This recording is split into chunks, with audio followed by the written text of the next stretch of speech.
भौजाई से नेक मांगे ली तब भौजाई कहे ली लोग मांगे ननदिया कंगनवा मांगे ननदिया कंगनवा काजर के पड़ैया मांगे ननदिया कंगनवा काजर के पड़ैया।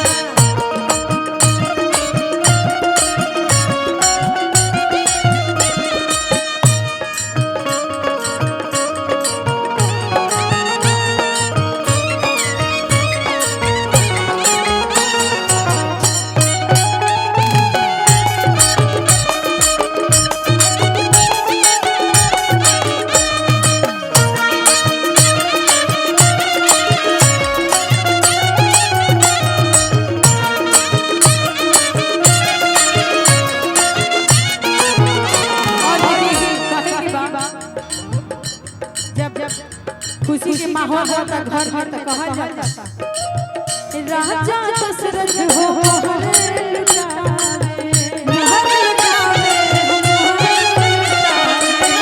राजा दशरथ हो मोहर लुटावे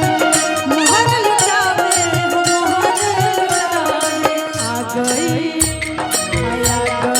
शुभ दिन सगुना आ गई शुभ दिन सगुना।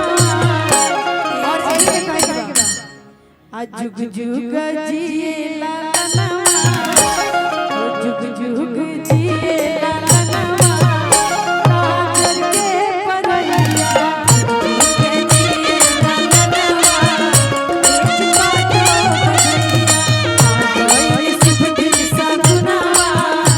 एक बाटो बजैया आ गई शुभ दिन सगुनवा एक बाटो बजैया आ गई शुभ दिन सगुनवा एक बाटो बजैया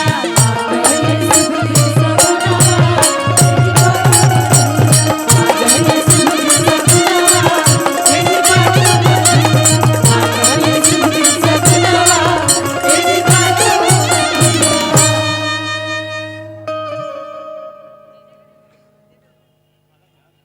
आधा से ज्यादा डिस्टर्ब तो हमने के साउंड वाले भैया के चलते हो गई बनी जा जैसन चाहत रहो वैसन कार्यक्रम होत नहीं खे।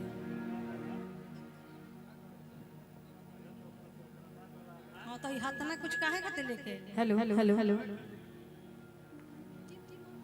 अरे किया गना के नमावा हंसवला हो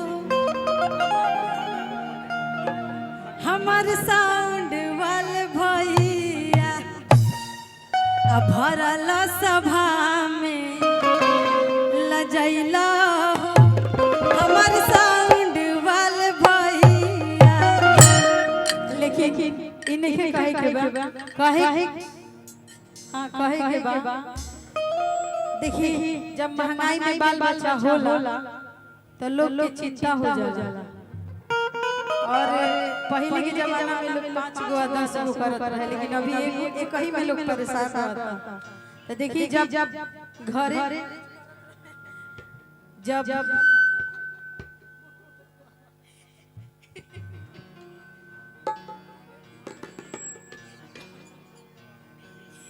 भैया कहे के बा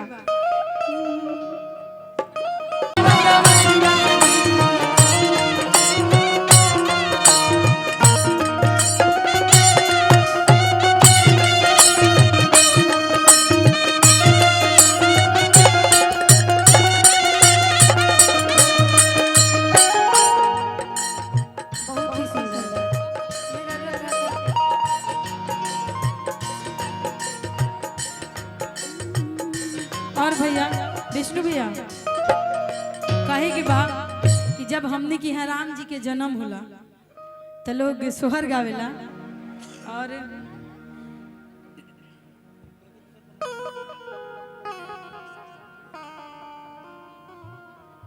कि राजा दशरथ जी के घरवा हुआ आज जन्मे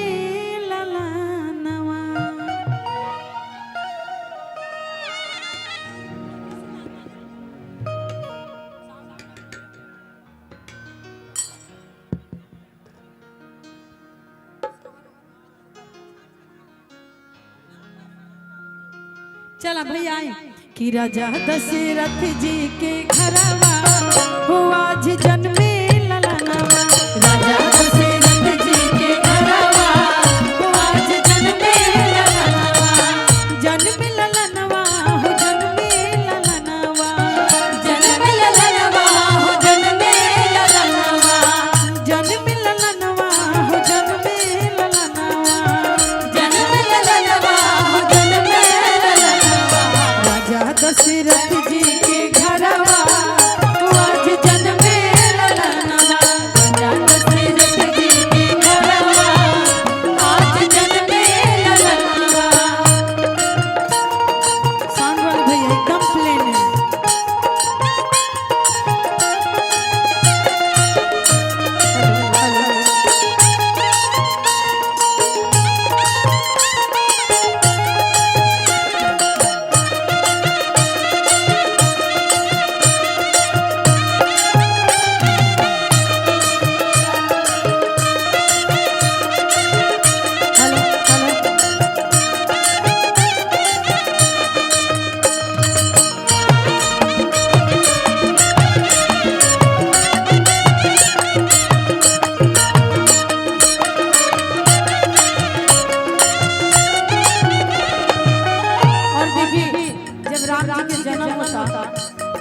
माता कौशल्या कितना खुश बड़ी और कहल जाता रानी कौशल्या हो मन मन हुल से।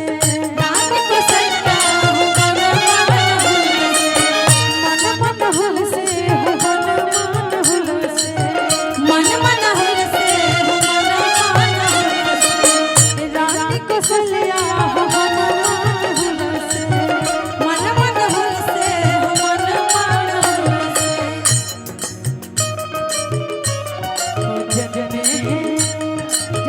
जब हम यहाँ कृष्ण भगवान का जन्म होला तो लोग गावेला वो जग में है कृष्ण गोपाल हो ए छिपालो बधैया।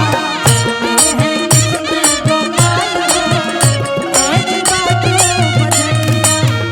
आए हैं नंद जी के लाल हो ए छिपालो बधैया।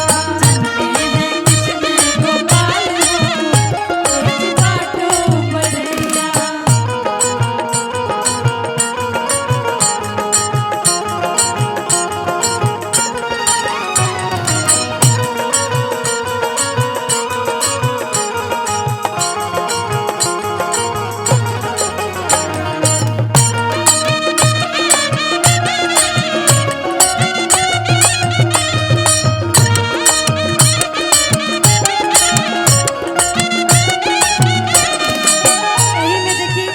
काहे के बाद जब ननद भौजाई के बात होखेला, ननद जब भौजाई से नेक